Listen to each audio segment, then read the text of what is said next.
Pernahkah kalian berpikir, gimana jadinya dunia kita sekarang kalau Kekaisaran Romawi nggak pernah runtuh? Ini bukan cuma pertanyaan iseng, tapi salah satu skenario sejarah alternatif paling menarik.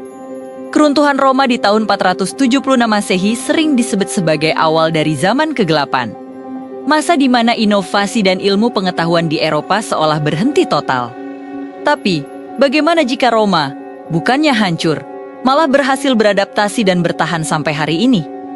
Mari kita bayangkan sebuah dunia di mana Kekaisaran Romawi abadi. Pertama-tama, dampaknya bakal paling terasa di bidang teknologi.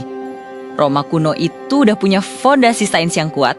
Loh, mau mereka paham hidrolik, bikin beton yang super kuat, bahkan punya konsep dasar mesin uap yang disebut L-pile. Kalau saja mereka nggak sibuk bertahan dari serangan sana-sini, bisa jadi revolusi industri terjadi 1000 tahun lebih awal. Coba bayangkan, di abad ke-15, kereta api uap sudah melesat di atas jalanan Romawi yang terkenal itu, menghubungkan provinsi Britania dengan Egyptus. Mungkin kita sudah punya koloni di Mars, dipimpin oleh seorang prokonsul yang ditunjuk langsung oleh kaisar di Roma dengan teknologi yang melesat secepat itu. Dunia akan menjadi sangat terpusat. Kekaisaran Romawi yang abadi ini bukan cuma bakal mempertahankan, tapi juga meningkatkan infrastruktur mereka secara gila-gilaan. Kita nggak lagi ngomongin jalan tol biasa, tapi jaringan transportasi global super cepat yang semuanya bermuara di kota abadi. Roma, eksplorasi dunia pun bakal terus berjalan tanpa henti. Kemungkinan besar, bangsa Romawi akan menemukan benua Amerika jauh sebelum Columbus. Mereka mungkin bakal menamainya Terra Nova atau dunia baru, dan langsung menjadikannya provinsi baru yang diatur oleh birokrasi Romawi yang terkenal efisien tapi juga kaku. Dan disinilah kita mulai melihat sisi lain dari dunia ini, homogenitas budaya yang ekstrem. Dunia yang kita kenal sekarang, yang kaya akan berbagai identitas nasional, mungkin gak akan pernah ada. Gak akan ada negara seperti Prancis, Jerman, atau Spanyol. Bahasa Latin akan menjadi bahasa universal sejati. Bukan cuma bahasa gereja atau kaum terpelajar, tapi bahasa yang kita pakai sehari-hari. Bahasa yang muncul di internet, di mall, bahkan mungkin di sidang Dewan Keamanan PBB versi Romawi. Bukan cuma bahasa, sistem hukum kita juga bakal seragam total. Seluruh dunia akan diatur berdasarkan hukum Romawi kuno yang logis, terorganisir, dan sudah teruji ribuan tahun. Gak ada lagi campuran hukum adat atau sistem juri seperti yang kita kenal sekarang. Keadilan bakal ditentukan oleh birokrasi kekaisaran yang super efisien, tapi mungkin juga terasa dingin dan tidak personal. Semua keputusan hukum akan merujuk pada undang-undang yang sama, dari ujung Afrika sampai ke pelosok Asia. Lalu, bagaimana dengan agama? Kalau Kekaisaran Romawi tidak pernah runtuh, Gereja Katolik mungkin tidak akan pernah punya kekuatan politik sebesar yang kita lihat di abad pertengahan. Gereja bisa jadi hanya sebuah departemen negara yang keputusannya dikontrol langsung oleh kaisar. Atau ada skenario yang lebih radikal lagi.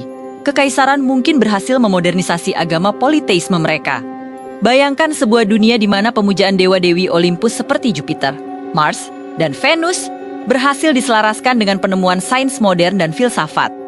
Mungkin kita akan melihat para astronot berdoa kepada Jupiter sebelum meluncur ke luar angkasa. Secara geopolitik, peta dunia juga akan sangat berbeda. Kekuatan-kekuatan dari timur akan menghadapi tembok pertahanan yang jauh lebih kokoh, tanpa pelemahan Roma akibat perpecahan internal dan perang saudara. Dan tanpa konflik panjang melawan Persia yang menguras sumber daya, kekuatan militer Romawi akan tetap superior. Penyebaran Islam dari Jazirah Arab, yang dalam sejarah kita memanfaatkan kekosongan kekuasaan di Timur Tengah, akan menghadapi perlawanan yang sangat terorganisir. Hasilnya, peta politik dan agama di Timur Tengah bisa jadi sangat berbeda dari yang kita kenal sekarang. Tapi, semua kemajuan dan stabilitas ini ada harganya. Kita tahu bahwa masyarakat Romawi kuno sangat bergantung pada perbudakan. Di dunia Romawi modern yang abadi ini, masyarakatnya akan menghadapi dilema moral yang luar biasa. Haruskah mereka mempertahankan sistem perbudakan yang menjadi tulang punggung ekonomi mereka selama ribuan tahun? Ataukah mereka akan beralih ke automasi dan robotika, yang teknologinya sudah sangat maju berkat revolusi industri yang terjadi lebih awal? Pilihan ini akan menentukan apakah Romawi modern menjadi sebuah utopia teknologi yang maju, Atau justru distopia sosial yang mengerikan di mana kebebasan individu tidak ada harganya? Jadi, pada akhirnya, jika Kekaisaran Romawi tidak pernah runtuh, kita mungkin akan hidup di dunia yang sangat maju secara teknologi. Mungkin peradaban kita sudah mencapai tipe 1 dalam skala Kardashev, mampu memanfaatkan seluruh energi planet kita. Kita mungkin menikmati transportasi super cepat dan infrastruktur yang luar biasa. Tapi di sisi lain, dunia akan terasa sangat seragam. Kita tidak akan memiliki keragaman bahasa, budaya, dan identitas nasional yang menjadi ciri khas dunia modern kita. Semuanya akan diatur oleh seorang kaisar modern melalui birokrasi raksasa, memastikan sebuah Pax Romana atau kedamaian Romawi yang abadi. Tapi dengan mengorbankan kebebasan individu dan keberagaman yang justru membuat dunia kita begitu menarik. Ini adalah sebuah pertukaran yang besar, stabilitas absolut versus kebebasan yang dinamis. Mana yang akan kamu pilih? Coba tulis pendapatmu di kolom komentar. Terima kasih sudah menonton, jangan lupa like, subscribe, dan sampai jumpa di video berikutnya.